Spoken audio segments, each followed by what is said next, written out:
So Steve Nash is known as one of the better point guards in recent memory. You know what I mean?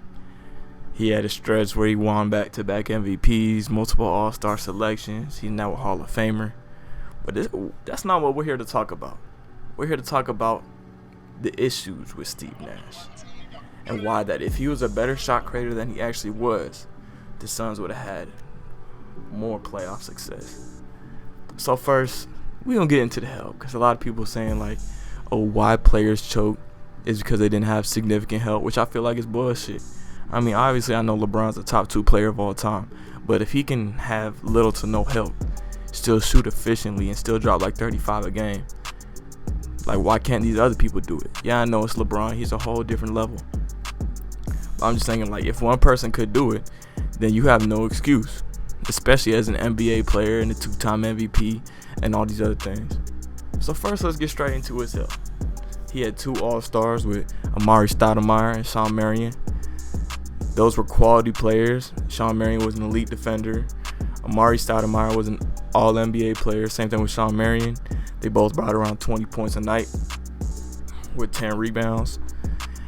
And then you had good scoring options too.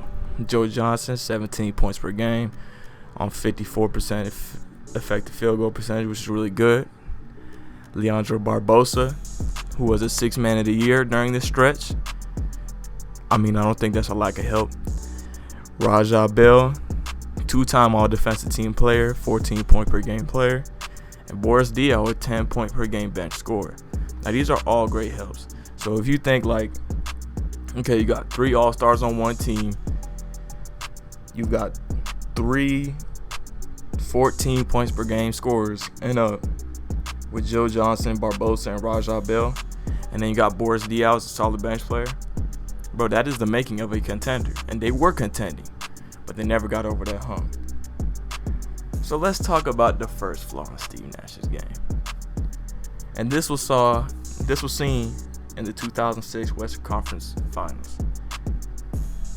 So in game 1, his fourth quarter was fine. 10 points, 75% from the field. That's cool. But if you look at all his other fourth quarters, 2 points, 5 points, 2 points, shooting bad in that whole stretch. If you are held to 1 field goal in the whole second half, in the whole fourth quarter, as a first option, as an MVP, that is unacceptable, bro. You cannot be shooting that little in a game, in a pivotal game. Game 2 was a pivotal game, of course, bro. Game 4, he was held to no field goals in the second half. The fourth quarter. Bro, no field goals in the fourth quarter? Are you kidding me? This is your superstar. Somebody saw Nash as better than Kobe and better than Dirk back then. Are you going to tell me that Nash, unlike Kobe or Dirk, will put up no field goals in the fourth quarter? You crazy? You're out of your mind. Game 5, shoots 2 for 6 with 8 points. And Game 6, he has a better fourth quarter. But look, these fourth quarters are horrible to the team.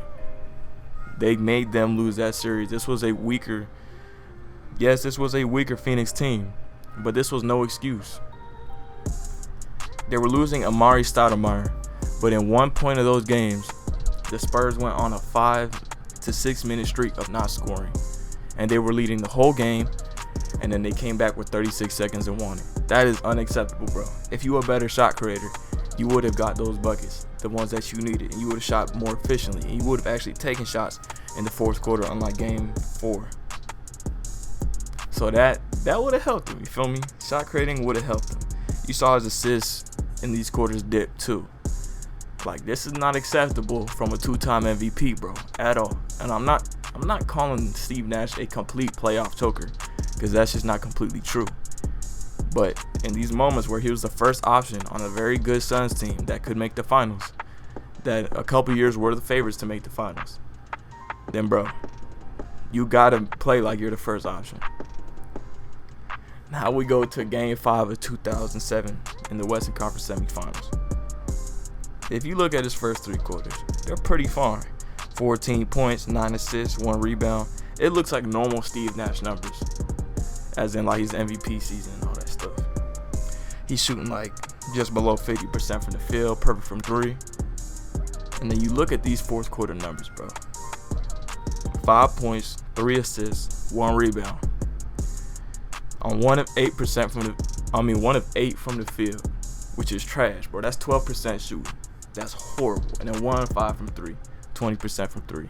So in that whole fourth quarter, he had 1 3-pointer and 2 free throws. That's horrible, bro. What are you doing? You just run around with your damn head knocked off, bro. If you Joel Anthony, bro, it makes sense, bro. You trash as fuck. But if you Steve Nash, bro, the best point guard in the league at that time, you a dumb bitch if you could not put up over, you cannot make 2 shots in the fourth quarter. Now that's sad, bro. So I'm not calling him a complete playoff choker. I feel like his Hall of Fame career is overrated a little bit because of the little amount of success he had. But look, in these situations, Steve Nash should have showed up. But that's it for the video, y'all. Like, subscribe, do all that.